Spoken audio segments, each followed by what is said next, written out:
잡초가 없을 것 같은 곳, 아주 작다는 뜻을 가진 잡초가 있습니다.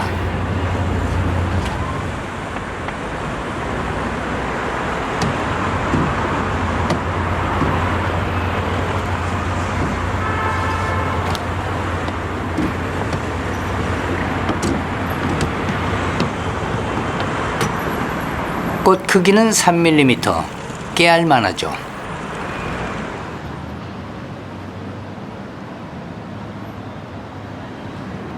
꽃 피는 잡초는 식물 중에서 가장 진화한 종류입니다.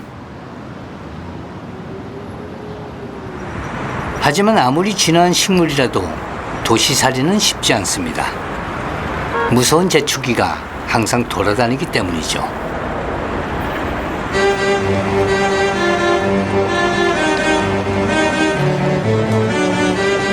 사람이 밟는 힘, 즉 다밥은 제추기보다 치명적입니다. 쉴 새 없이 밟아대기 때문이죠. 무자비하고 가혹한 다밥을 견딜 수 있는 비결, 그것은 크기입니다. 개미자리는 걸을 땐 잘 안 보입니다. 엎드려야 겨우 보일락 말락하죠. 개미보다 작습니다. 대략 키 1cm, 두께 1mm, 개미한테도 밟힐 만한 크기. 우리나라에서 제일 작은 식물 중 하나죠.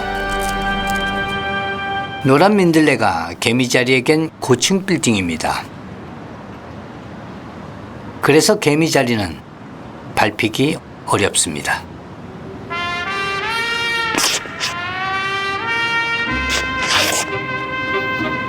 너무 작아서 충격이 거의 없죠. 또한 보도블록 틈새에 사는 것도 보탬이 됩니다.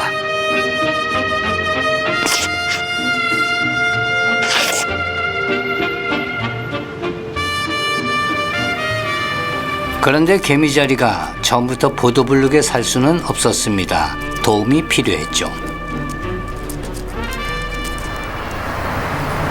간 놓인 보도블록 틈엔 생명이 살 수 없습니다. 이런 돌가루가 아니라 흙이 필요합니다. 흙은 유기물, 미생물, 수분이 어우러진 일종의 생명체죠. 그런데 도시엔 흙 메우기에 타고난 재능을 가진 존재가 있습니다.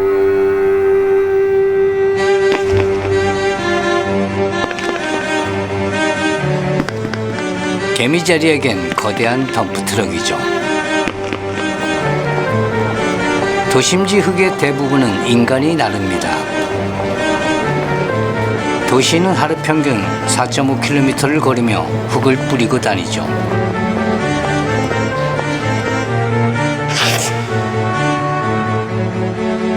개미자리에겐 고작 2mm 두께의 흙이면 충분합니다.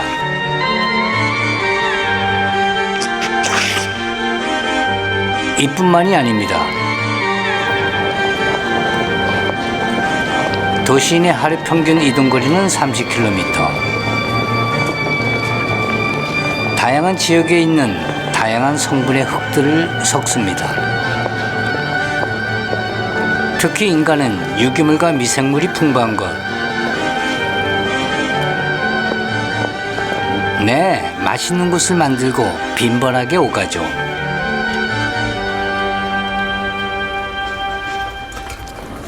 이 도시엔 적어도 수백만 대의 덤프트럭이 있습니다. 그리고 개미자리를 도와주는 존재가 또 있습니다. 이곳은 숲입니다.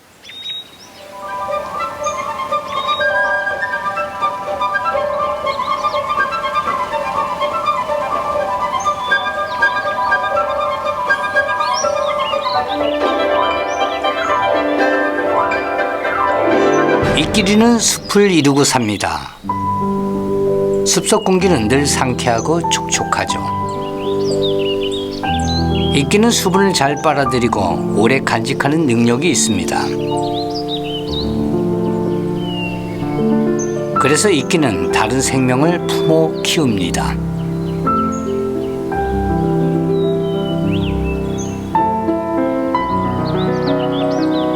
개미자리 역시 이끼를 품에서 삽니다. 이끼는 흙을 단단히 잡아두는 역할도 하죠.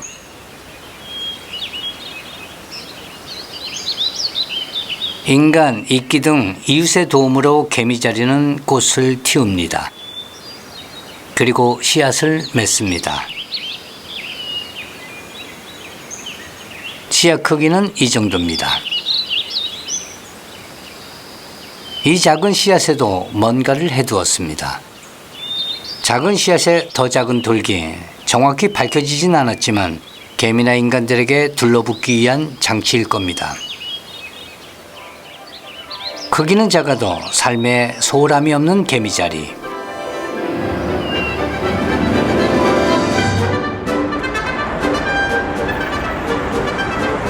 개미자리는 몸을 줄여 발길을 피합니다. 그런데 말이죠. 오히려 당당히 발길에 맞서는 잡초도 있죠.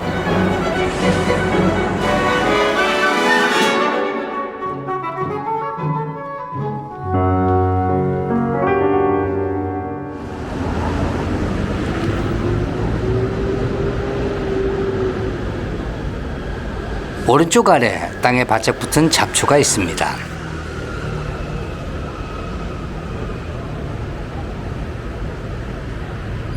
다른 잡초와 달리 왜 잎을 바닥에 붙이고 있을까요? 잡초들에겐 두려운 시간입니다. 피냄새처럼 비릿한 수액향이 퍼집니다. 절단과 분쇄의 시간입니다.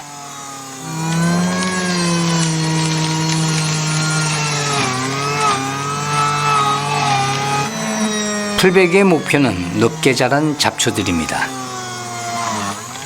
그런데 예측 이날의 회전 높이는 5에서 10cm. 질경이는 이 높이보다 낮게 엎드려 있습니다. 그 덕에 잘릴 가능성이 줄어듭니다. 그런데 눕다 보니 다른 위험이 덮쳐옵니다.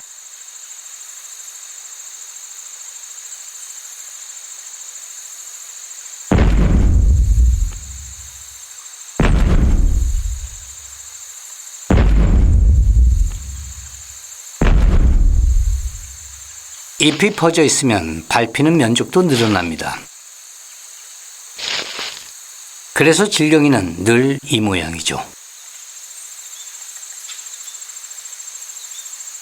그런데 질경이는 별칭이 있습니다. 배짱이죠.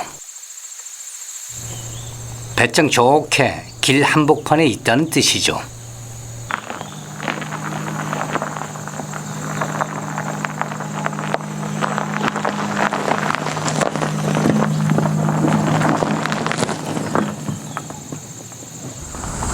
중형 승용차의 무게는 약 1.5톤.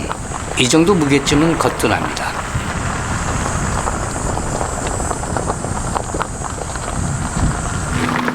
찻길에 잘 산다고 해서 자전초로 불리기도 하는 질경이 도대체 어떻게 이렇게 버티는 걸까요? 질경이 잎은 유연하지만 그보다 더 특별한 장치가 있습니다. 잎맥의 하얀 끈, 크게 보면 이렇습니다. 홈입하여 단단하면서도 잘 늘어납니다.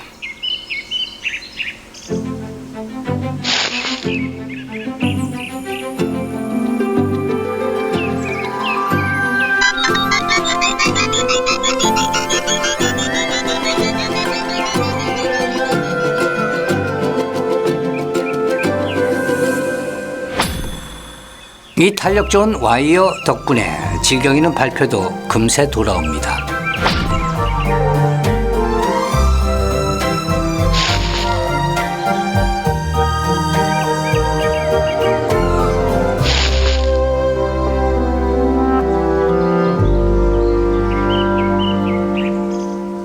엎드려 사는 재주가 있는 질경이 그렇다고 늘 이렇게 살지는 않습니다.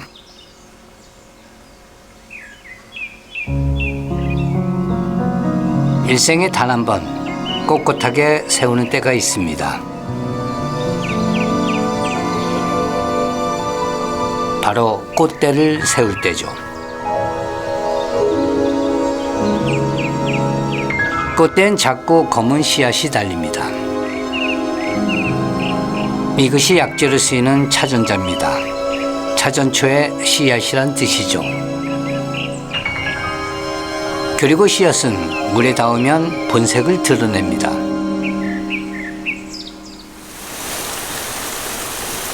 장마철, 이때다 생각한 걸까요? 질경이는 이 시기에 씨앗을 맺습니다. 장마철엔 인적이 드뭅니다. 꽃대가 밟혀서 부러질 가능성이 낮죠. 또한 비의 힘으로 씨앗을 튕겨나가게 할 수 있습니다. 무엇보다 씨앗을 흠뻑 적게 할 수 있죠.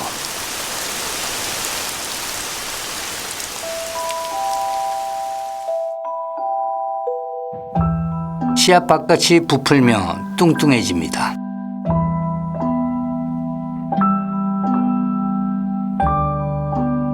표면에 투명 젤리가 생겼습니다.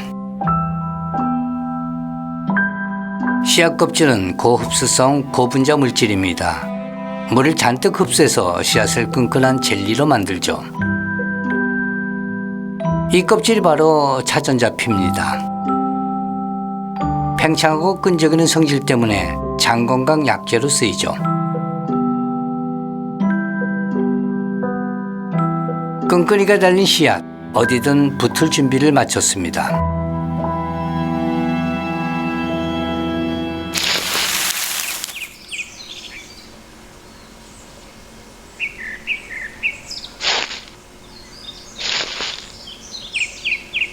씨앗은 신발, 타이어 등에 붙어서 이동합니다.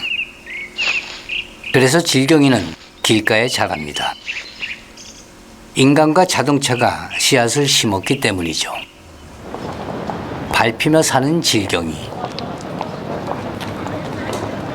질경이는 오히려 자신을 밟는 존재들을 이용해 여름 최고의 보양식 민어. 목포 앞바다 산지 직송. 400g 푸짐한 한상 29,900원 무료 배송으로 만나보세요.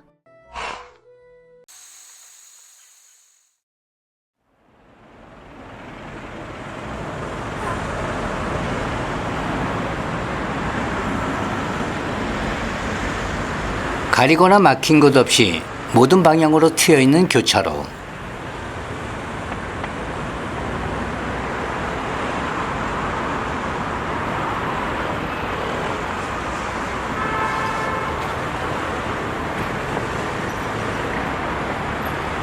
어떤 면에서 이곳은 살기 좋은 곳입니다. 햇볕을 두고 다툴 일이 없으니까요. 숲속에선 빗다툼이 치열합니다.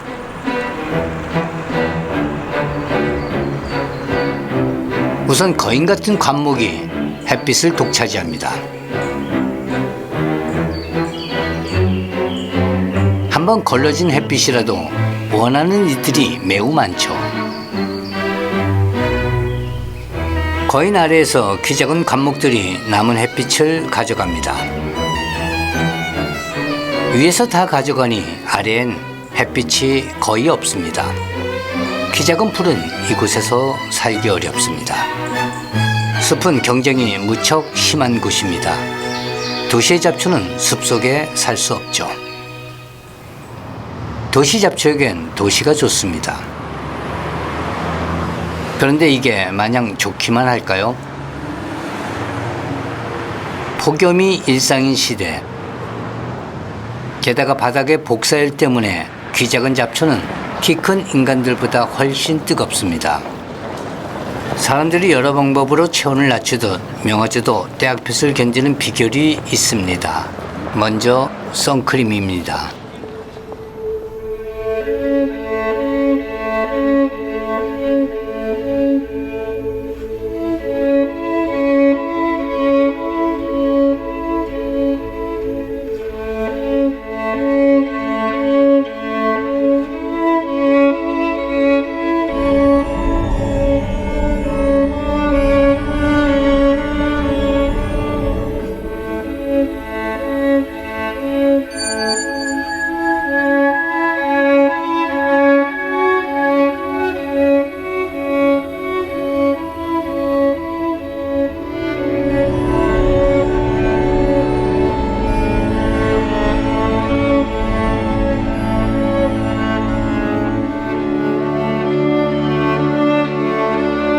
잎의 흰 가루는 선크림 역할을 합니다. 햇빛을 반사시키죠. 또한 기공을 가려서 탈수를 막아줍니다.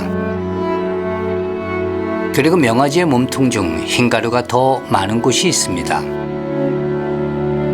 가운데 어린 순입니다. 연약해서 다른 것보다 가루가 많죠. 사람들도 특별히 더 많이 가리는 부위가 있죠. 선크림만으로 부족해서 머리에 양산을 씁니다. 명아지에게도 비슷한 대비책이 있습니다.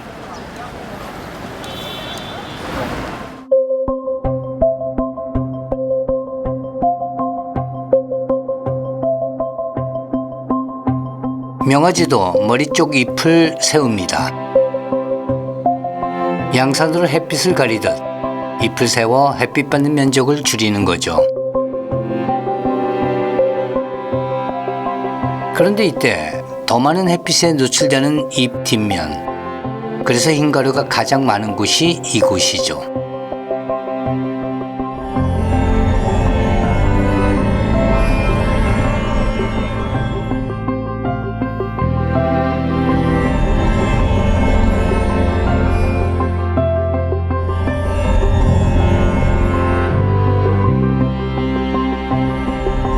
햇빛이 뜨거운 것도 괴롭지만 잡채겐 목마름도 큰일입니다. 도시에서의 갈증은 어떻게 해결할까요?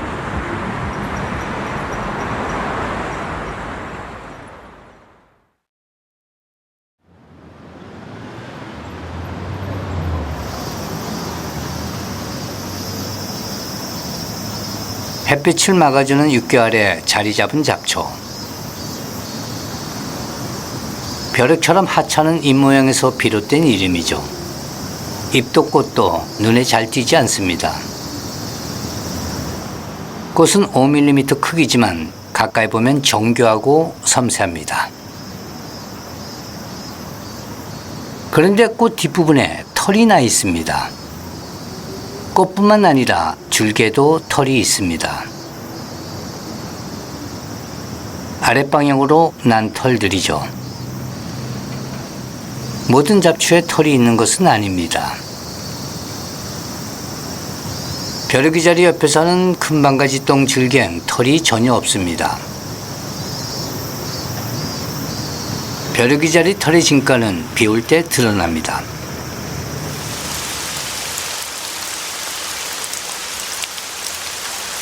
사람들은 비를 피하지만 잡초는 그럴 수 없습니다. 잡초에겐 아무도 물을 주지 않기 때문이죠. 잡초는 자기 근처로 떨어지는 비를 모아야 합니다. 잎의 여러 형태 중 심장 모형처럼 생긴 잎들은 깔때기의 형태로 물을 모읍니다.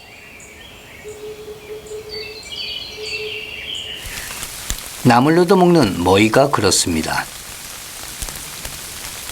넓적한 잎으로 물을 모은 다음 홈이 파인 잎자루로 흘려보내 뿌리에게 전달하는 거죠.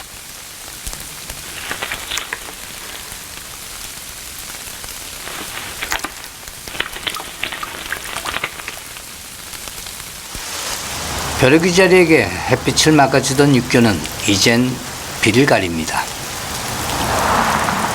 벼룩이 자리 역시 빗물을 모아야 하죠. 비를 맞는 육교 이곳저곳에서 빗물이 움직입니다. 떨어지는 물방울도 있고 흐르는 물방울도 있죠. 물방울이 떨어지지 않게 하려면 물을 일정한 속도로 흐르게 해야 합니다.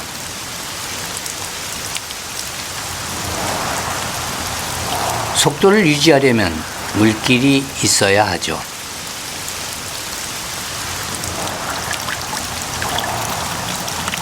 벼룩이 자리의 아랫방향 털은 이 역할을 합니다.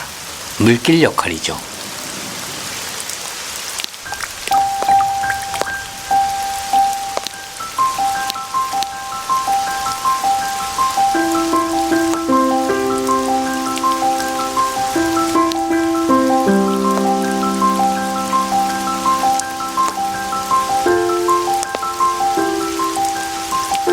이때 줄기에 난 벼룩 같은 잎도 한 몫을 합니다. 빗물을 모으는 거죠.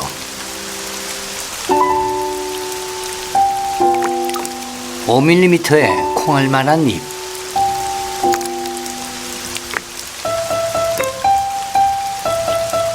벼룩이 자리라는 이름의 유래가 된 하잘것없이 작은 잎이죠. 마디들마다 물을 바통 터치합니다.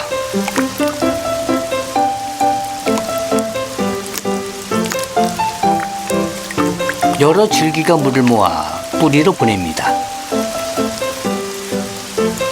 털과 작은 잎이 힘을 모아 갈증을 해결합니다. 그런데 갈증과는 비교할 수 없는 일을 겪은 잡초도 있죠.